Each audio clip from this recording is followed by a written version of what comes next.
Hello everyone, welcome back to SkillWeb. In this video, we will explore how to make a bar graph in Google Sheet. So let's begin the video.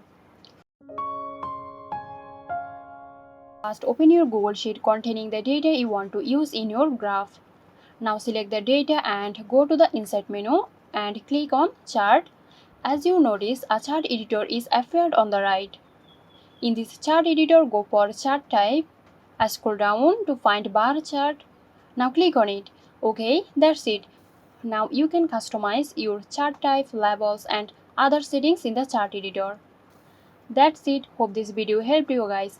Stay tuned for more helpful videos here at SkillWeb. This video is sponsored by Zerosoft. Zerosoft offers graphic design, UI UX design, digital marketing and web development.